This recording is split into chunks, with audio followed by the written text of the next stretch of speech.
masih sudah meninggal dibangkitkan kembali, tempatnya di surga. Begitu juga. Oh, makanya oke, sekarang saya tanya. Kalau begitu, siapa nabi yang terakhir? Siapa nabi yang terakhir diutus ke dunia kalau begitu? Nabi yang terakhir diutus ke dunia itu Nabi Isa kelak. Berarti nabi terakhir siapa kalau gitu? Yang akan mengatakan bahwa sesungguhnya Enggak, nabi terakhir siapa kalau begitu? Agama kita adalah yang harus Sebentar. Kalau begitu siapa nabi terakhir? Agama itu adalah agama Islam. Nabi terakhir siapa kalau gitu? Siapa kalau gitu? Anda terlalu ceroboh dalam Lu berat ini saudara-saudara ini. Bu, nabi terakhir siapa kalau gitu?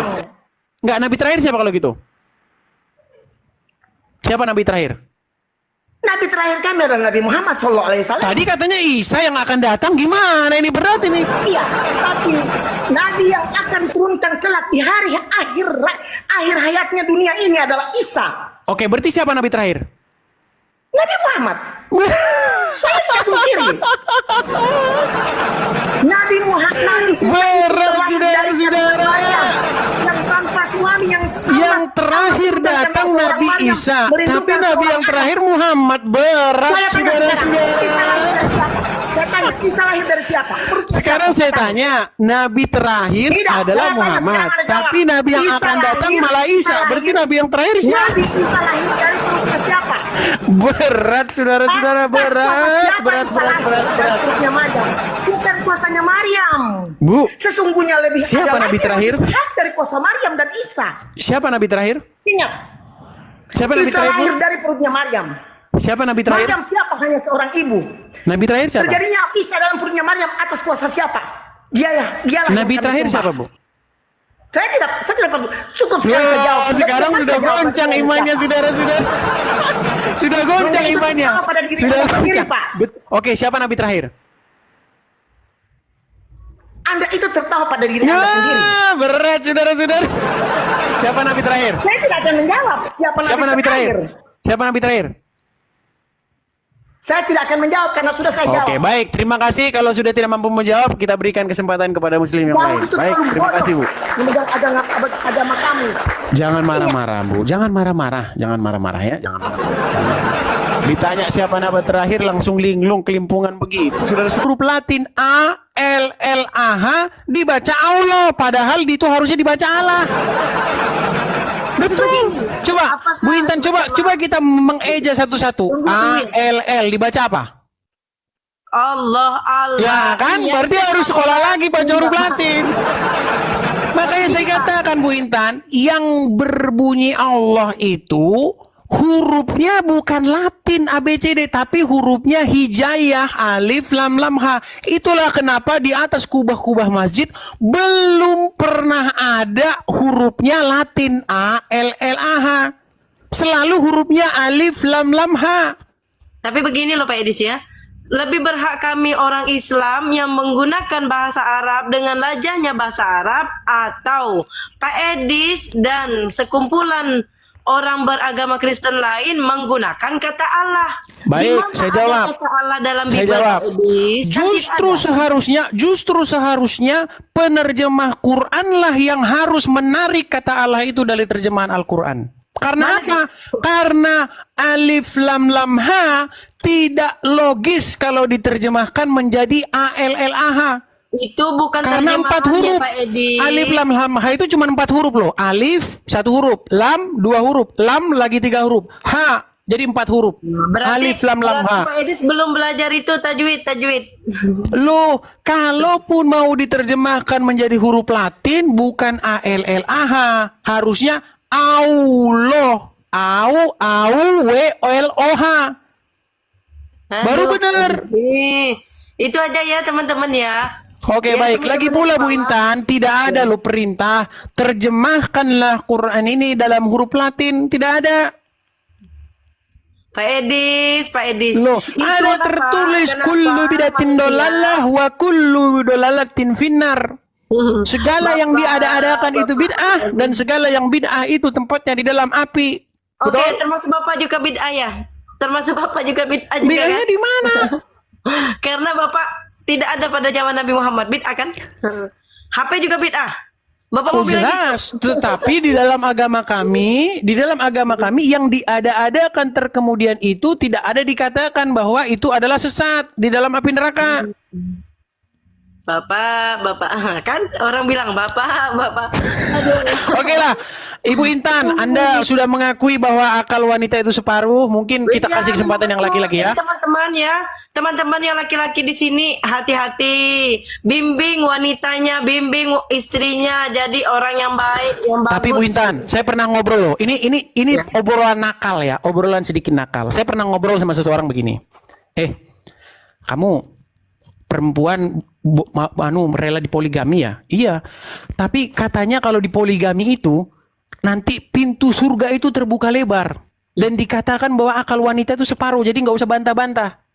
Terus dia bilang begini, ini pernah obrolan saya dengan seseorang. Dia bilang begini, kalau saya sih ya, saya pribadi ya, saya mencurigai, atau Bu Intan lah saya tanya, pernah nggak Bu Intan curiga bahwa hadis itu adalah akal-akalan untuk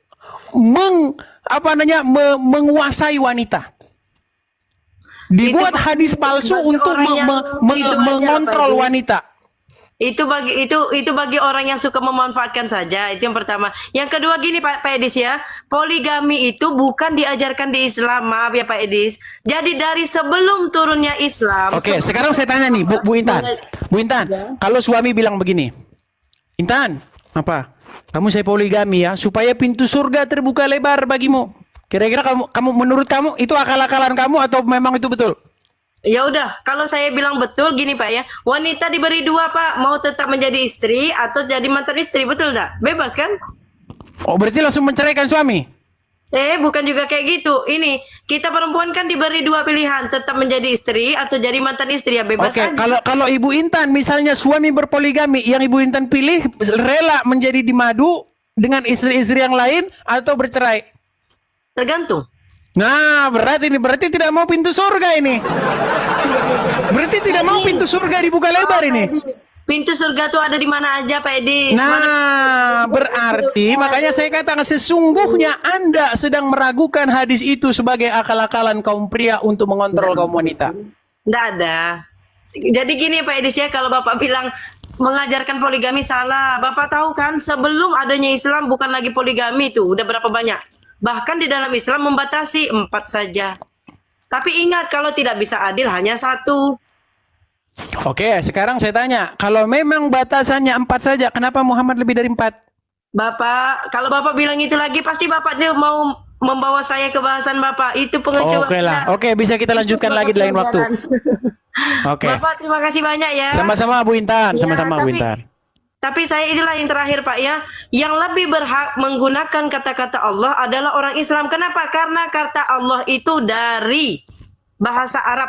Sedangkan di dalam agama Kristen, ya, di kitab mereka sendiri udah banyak pembahasan, di kitab Bible, kitab apa itu tidak ada kata-kata Allah, ya. Karena Allah itu berasal dari bahasa Arab. Kalau memang orang Kristen pede dengan bahasa mereka sendiri, harusnya mereka pakai bahasa apa? Yunani, Romawi, apalagi bahasa mereka. Baik. Nanti kalau kita perpanjang lagi nanti panjang. Intinya seperti yang saya katakan tadi, Bu Intan, tidak pernah ada kata Allah di dalam terjemahan LAI. Adapun kata tersebut adalah Allah, dan kalian harus belajar lagi membaca huruf Latin Allah, karena itu dibaca Allah bukan Allah. Sekian. Oke, Ya. nanti Bu Intan kalau kita panjang-panjang nanti tambah nggak selesai-selesai. Kita kasih kesempatan yang lain, oke? Ya, terima kasih. Pak Edi. Baik, terima kasih Bu Intan. Sampai ketemu lagi di acara-acara berikutnya. Teman. Iya, shalom teman-teman semua. Terima kasih sudah menonton video ini, dan kiranya apa yang kita dengarkan dari diskusi Edis dengan saudara-saudara kita Muslim itu bisa menambah pengetahuan ya tentang ilmu agama juga bagi kaum awam. Nah, teman-teman, yang perlu kita komentari di sini adalah diskusi dengan perempuan yang terakhir berdebat tadi dengan Edis ya. Karena mereka mencoba mengklaim bahwa kata Allah itu adalah milik mereka, dan orang Kristen itu tidak perlu menggunakan kata itu. Karena kata itu berasal dari bahasa Arab, karena isi kitab suci mereka berbahasa Arab. Oleh karena itu, apa yang menjadi kata Allah dari kitab suci mereka itu tidak boleh dipakai orang Kristen atau tidak boleh digunakan oleh orang Kristen. Nah, teman-teman, banyak para polemikus khususnya dari saudara-saudara kita Muslim yang mencoba mengklaim bahwa kata Allah itu adalah milik mereka. Mereka mungkin tidak pernah membaca tentang sejarah bagaimana kata Allah ini pernah digunakan dan sudah digunakan itu sebelum muncul agama mereka yang ada di abad 7 atau sekitar abad 6.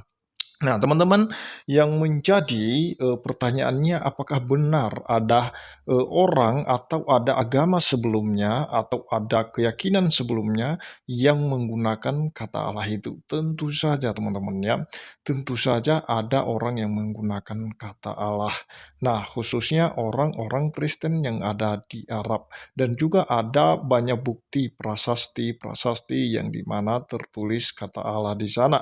Bahkan kalau kita melihat seperti yang pernah disampaikan oleh Pak Bambang Nursena, waktu konsili di Efesus, itu pemimpinnya bernama Abdullah, atau paus pada saat itu adalah bernama Abdullah. Apa artinya? Abdullah itu artinya abdi Allah.